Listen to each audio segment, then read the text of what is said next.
만일 당신이 산꼭대기의 소나무가 될 수 없다면 골짜기의 나무가 되라.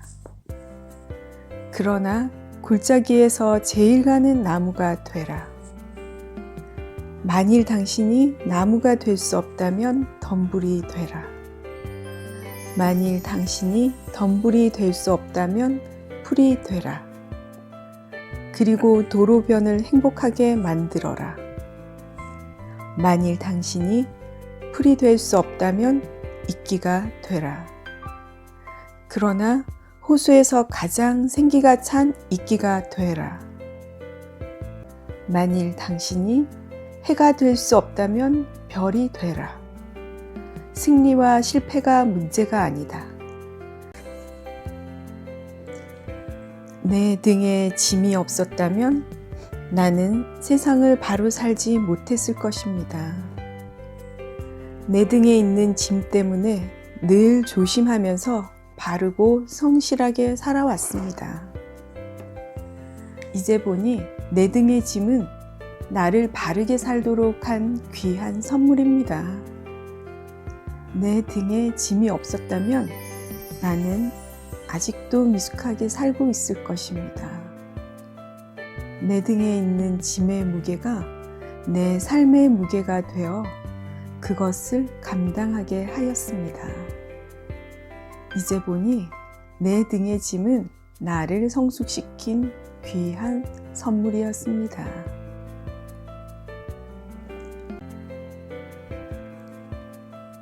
어떤 사람이 불만에 찬 어조로 하느님께 항의를 했습니다. 어떤 사람은 행복하고 어떤 사람은 불행합니다. 이것은 몹시 불공평한 처사가 아닐 수 없습니다. 하느님은 그의 말을 듣고 그를 요르단 강변으로 불렀습니다. 요르단 강은 사람들이 세상살이를 마치고 건너오는 이승과 저승의 경계 지역이었습니다. 사람들은 저마다 크고 작은 십자가를 지고 강을 건너왔습니다. 하느님은 그 학자에게 말했습니다. 저들이 지고 온 십자가의 무게를 다 달아보아라. 학자는 하느님의 명에 따라 강을 건넌 사람들의 십자가를 모두 달아보았습니다. 그런데 이게 어찌 된 일입니까? 큰 십자가도 아주 작은 십자가도 그 무게가 똑같았습니다. 학자는 아무 말도 못하고 하느님만 쳐다보았죠. 그러자 하느님이 말했습니다. 나는 십자가를 줄 때 누구한테나 똑같은 십자가를 준다. 그런데 어떤 사람은 행복하게 웃으면서 가볍게 안고 살고 어떤 사람은 고통스러워하면서 쇳덩어리처럼 무겁게 짊어지고 산다. 내가 늘 똑같이 공평하게 주지만 이렇게 저마다 다 다르게 받는 것이 삶이라는 십자가다. 다른 사람의 고통은 가벼워 보이는데 왜 나의 고통은 이렇게 무겁고 힘드냐고 생각하지 말라는 뜻이기도 하고 나에게 가장 알맞고 편안한 십자가는 지금 내가 지고 가는 십자가라는 뜻이기도 합니다. 어느 호스피스의 말에 의하면 사람이 죽어가면서 마지막으로 하는 세 마디는 그때 좀 더 참을걸, 그때 좀 베풀걸, 그때 좀 재미있게 살걸 이라고 합니다. 임종하는 순간에 사업에 좀 더 많은 시간을 쏟았더라면 좋았을 텐데 하고 후회하는 사람은 아무도 없다고 합니다. 우리는 이 세상을 살아가면서 불평할 일이 없기를 간절히 바랍니다. 언제나 좋은 일만 일어나기를 기원합니다. 교회에 가면 하느님께, 성당에 가면 천주님께, 절에 가면 부처님께 이것도 해달라 저것도 해달라고 기도합니다. 인간에게 신은 결코 도움을 늦추지 않습니다. 다만 우리가 너무 성급해서 신이 도와줄 때까지 참고 기다리지 못하는 것뿐입니다. 어머니의 웃음 속에는 신비가 있습니다.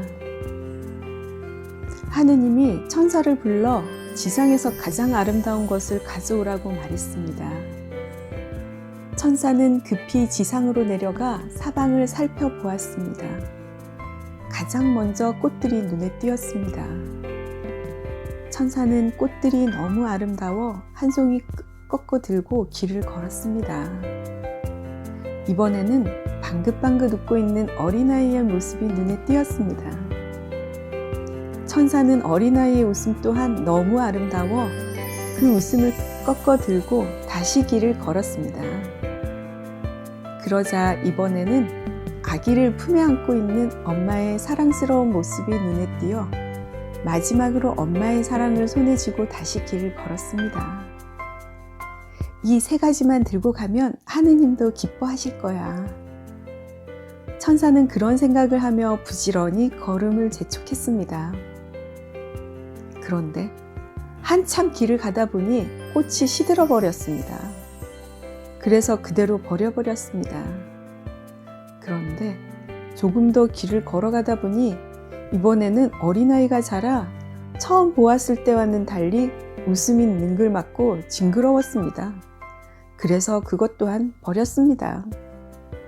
그러나 아무리 시간이 지나도 아기를 안고 있던 엄마의 사랑은 그대로 변함이 없었습니다. 그래서 천사는 지상의 가장 아름다운 것으로 엄마의 사랑을 가지고 하느님께 갔습니다.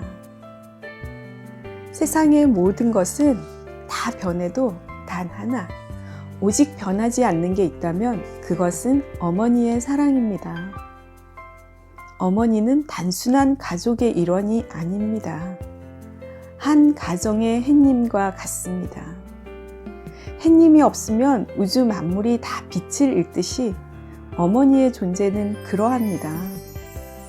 그것은 어머니의 사랑 때문입니다. 어머니의 미소 속에 신비가 있는 까닭은 바로 어머니의 사랑 속에서 희생이 있는 까닭입니다. 닫힌 문을 너무 오랫동안 쳐다보고 있으면 열려있는 등 뒤의 문을 보지 못한다. 아무리 노력해도 노력하는 일이 잘 안 될 때, 더 이상 노력할 수 없다고 생각될 때 잠시 손을 놓고 쉬거나 뒤돌아볼 줄 알아야 합니다. 인생에는 하나의 길만 있는 것이 아닙니다.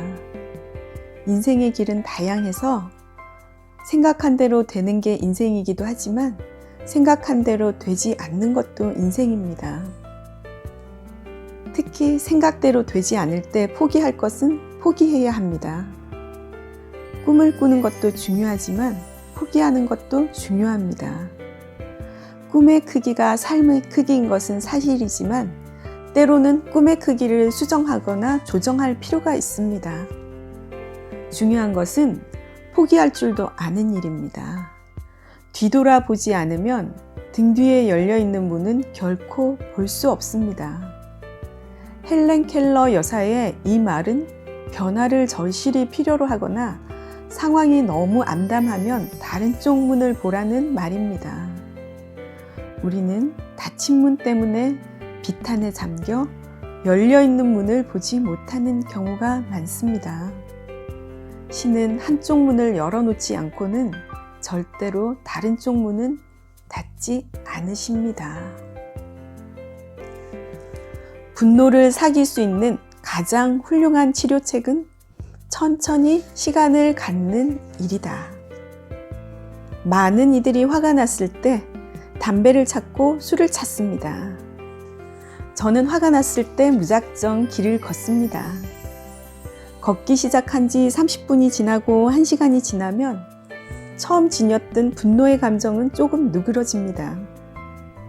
자신을 객관적으로 살펴볼 수 있는 여유도 조금 찾을 수 있고 당장 그 어떤 보복적 행동을 구체적으로 하지 않으면 견딜 수 없었던 감정도 다소 가라앉습니다. 그래서 저는 화가 나면 하염없이 길을 걷습니다. 화가 나면 10가지 세세요. 그래도 화가 나면 100가지 세세요. 이 말을 떠올리면서 걸어가다가 숫자를 세어보기도 합니다. 그래도 분노가 가라앉지 않는다면 류시아 시인이 번역한 막스 에르만의 시 한 친구에 대해 난 생각한다 라는 시를 한번 떠올려 볼 필요가 있는데요. 한 친구에 대해 난 생각한다. 어느 날 나는 그와 함께 식당으로 갔다. 식당은 손님으로 10,000원이었다. 주문한 음식이 늦어지자 친구는 여종원을 불러 호통을 쳤다. 무시를 당한 여종업원은 눈물을 글썽이며 서 있었다. 그리고 잠시 후 우리가 주문한 음식이 나왔다. 난 지금 그 친구의 무덤 앞에 서 있다. 식당에서 함께 식사한 것이 불과 한 달 전이었는데 그는 이제 땅속에 누워 있다. 그런데 그 10분 때문에 그토록 화를 내다니. 한마디 말이 내 일생을 바꾸어 놓을 수 있습니다. 한마디 말이 절망에 빠진 나를 구원해 줄 수 있습니다. 한마디 말로 빈벽처럼 굳었던 마음이 풀릴 수도 있습니다.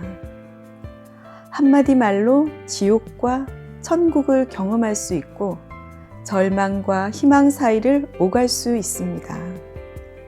한마디 말이 비수가 되어 내 가슴을 찌를 수도 있고 한마디 말이 갓 퍼담은 한 그릇 쌀밥이 되어 감사의 눈물을 펑펑 쏟게 할 수가 있습니다.